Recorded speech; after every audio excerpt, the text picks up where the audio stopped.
Right, so lots of interesting headlines and lots coming up on the show. So let's begin with putting the spotlight on Google Cloud Next. This is one of the biggest technology events that's currently underway in sunny Las Vegas in the United States, and it'll go on till the 11th of this month. And no surprises for guessing, it is AI, or rather Agentic AI, which will take center stage at the tech show.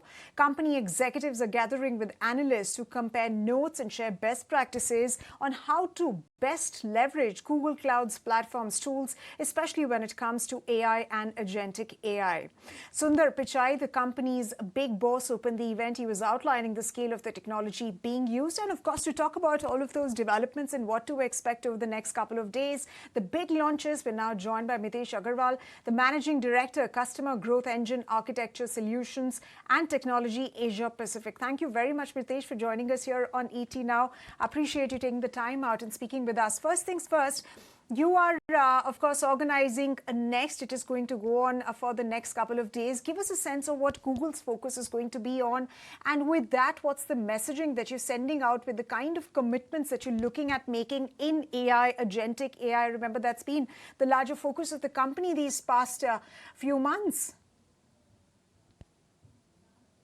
Thank you very much, Sumita, and awesome to be here with all of you. We are very, very pleased today at Cloud Next. We made a number of announcements. Firstly, and most importantly, it's very, very clear that AI is no more a futuristic concept. It's reshaping the business landscape. It's reshaping everything that we do, whether it's companies, whether it's organizations, whether it's your staff, whether you're a one-member company or a 1 million company, does not matter. And the early adopters are really reaping the awards. And what we've done really is that we've seen, for example, we made a number of announcements today on multimodal AI. That market is today poised to grow from $2.4 billion in 2025 to close to $100 billion by 2037. And this is according to a number of market research firms. And we are making a number of commitments across the board here at Cloud Next.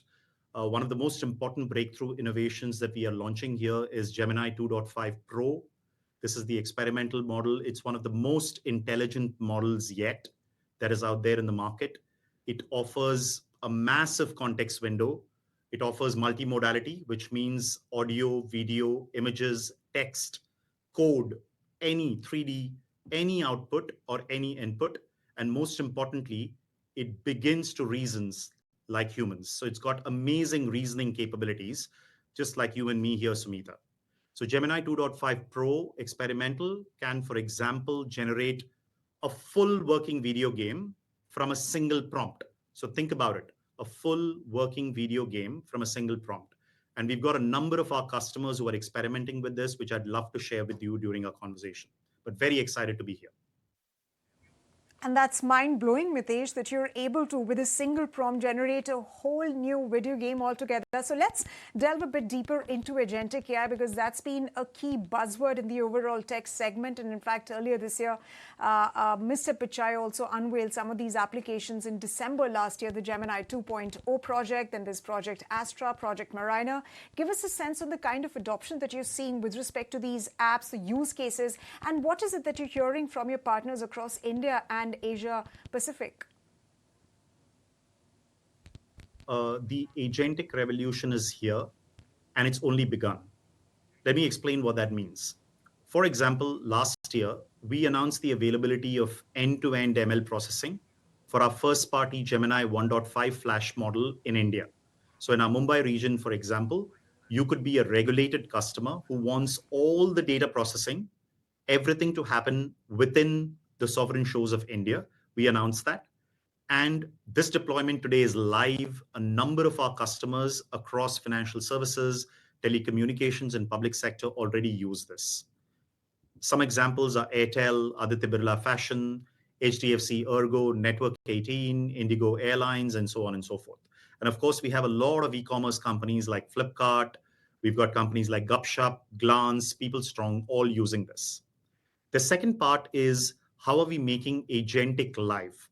There are two ways in which we are taking this. The first way is using a product called Agent Space. What this does is essentially, how do your employees experience AI? How do we make sure that when they are searching for documents, when they are searching for information, searching for code, searching for travel policies, finance policies, medical policies, how can they get it exactly like how they see Google search with your documents, with your internal information? So that's one way in which we are bringing agentic, absolutely making it real for our customers, for their employees. The second part is we are making sure that if you have existing systems like your CRM system, your internal systems around HR, how do we make sure that we expose them as agents to your end customers? So we are allowing custom agents as well as inbuilt agents within agent space that we can go out there and expose it. Think of this as a revolution, like how Play Store was. So think about how the next set of agents will come on to an agent store. An agent space is that agent store for an enterprise today. Right, Mitesh, and I think all of those use cases are rather interesting. But with the spread of AI, the key thing that brands and companies are asking is how much will it contribute to the overall revenues of the business and the expected ROI that it can generate. So revenue-wise, and in terms of how much can it contribute to ROI, how much ROI it can get, what are the expectations that Google has? Well, that's a great question. I think we've heard this in the early parts of any technology there, Sumita. Uh, there's this old saying which says that, in the short run, everybody overestimates the risk, and in the long term, you always underestimate the potential. And I think AI and agentic AI and everything related to AI is in that early phase there. So I'll speak about this in two ways. How our customers are experiencing this. They're typically seeing that there are three places in which they kind of see uh, AI help them. The first one is in productivity, and productivity in a variety of ways. One, for example, marketing productivity. It could be productivity in terms of employee productivity. It could be developer productivity. It could be productivity for their internal teams. It could be productivity for their customer agents. It could be productivity for the sales force. So in a lot of terms, you would find that, this whole area around productivity is a big, big focus for our customers using AI. Some customers measure it in a very, very clear way. Some customers don't even have a baseline. The second way in which we see this is in customer experience, in the way, for example, you will experience an e-commerce company moving forward, in the way you buy products, in the way you're able to just go ahead and click a photograph of a product and say, hey, show me similar products in your catalog. Now, all of this at the end of the day is a recommendation AI working with imaging technology at the back end. Similarly, you could produce amazing advertisements for personalization. For example, we've always spoken about the holy grail of how can I personalize everything? And personalization is extremely hard. So how do you make sure that that personalization happens using a simple text prompt or an image prompt that can convert into a video ad that is personalized to Sumita or personalized to an end customer? So that is the second part of multimodality that we are really seeing come for customer experience. The third part that we're seeing is really in support. I don't remember a time, honestly, when speaking to a call center was fun. I don't think anybody in the world, will come and tell you that, hey, it's great fun speaking to a call center agent. Almost always, if you really look at your net promoter score, or NPS as we call it, the net promoter score is usually the lowest when it comes to customer service. So the third place that we are seeing AI really help customers with ROI is how do I make sure that the call center technology and the call center agents that we have gone ahead and deployed are now really productive, are able to give me answers on the fly, and you don't have these long call waiting times. Because what's really happening in these long call waiting times is essentially you are searching for information as a call center agent. And that is what is real productivity. That is where ROI starts to work, where now either the same number of call center agents can go ahead and service 100 more customers or 1,000 more customers or 10,000 more customers, or you are able to go ahead and increase the net promoter score significantly because you have happier customers wanting to call your call centers. And finally, the ROI comes when you're able to do a lot more outbound, meaningful, personalized calls. And imagine the power of the three together. employee productivity across various departments, great customer experience, either at the front end or when you're supporting them. I think the combination of the three is what the promise of AI is. And agentic AI is the first step to make sure that we are able to go ahead and do this for end customers.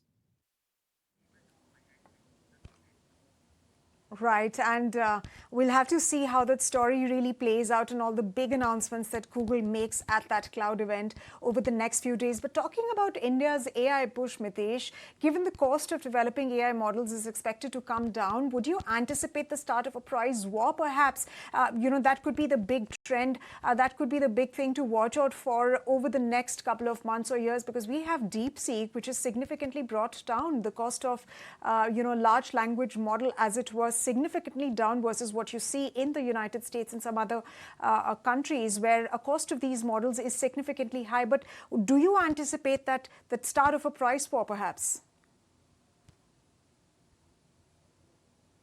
I think there are, that's a great question, Sumita. I think there are two ways in which we're looking at it here at Cloud Next, and with the number of customers who are here, the way we are talking to them about it, the way analysts are telling us, about the space. There are two parts here.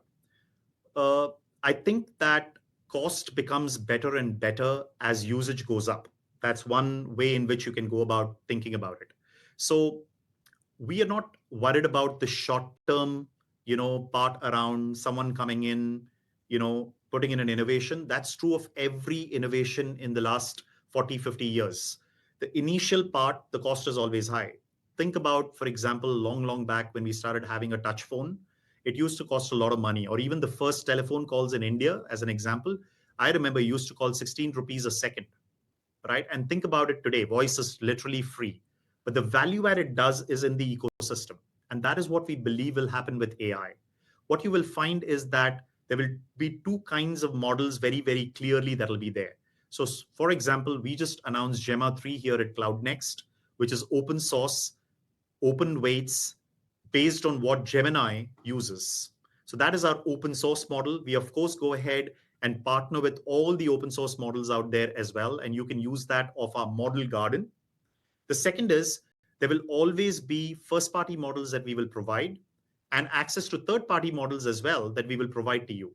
So our belief is that depending on the use case, depending on the cost point that you might have for the use case, you should have the ability to choose a model.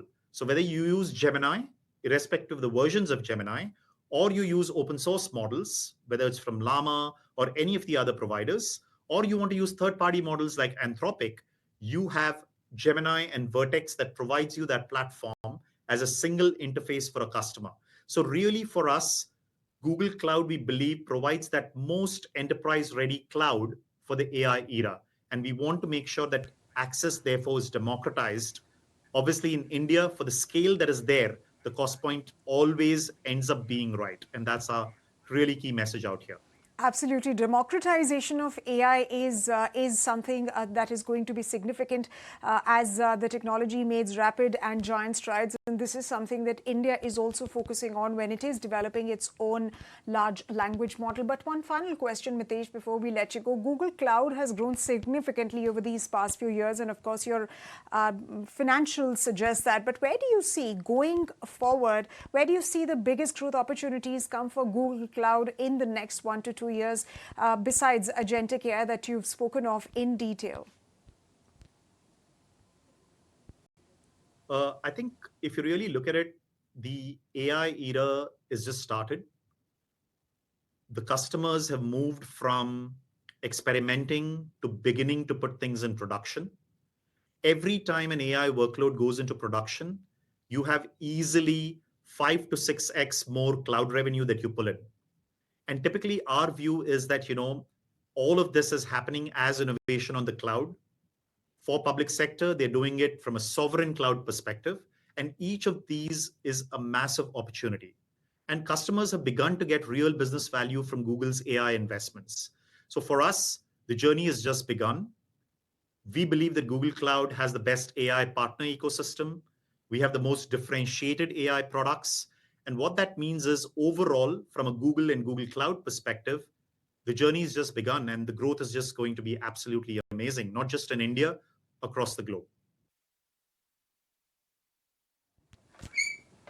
All right, so exponential growth is something that you're expecting from Agentic AI and the deployment of this technology in various aspects of your clients' businesses, and of course in lives of people as well, or users of Google. On that note, Mitesh, thank you very much for joining us here on ET Now, and all the very best for Google Cloud Next, which is going to be going on till the 11th of this month, and we can't wait to hear all the big announcements that Google makes at that event. Thank you very much once again for joining us. And ladies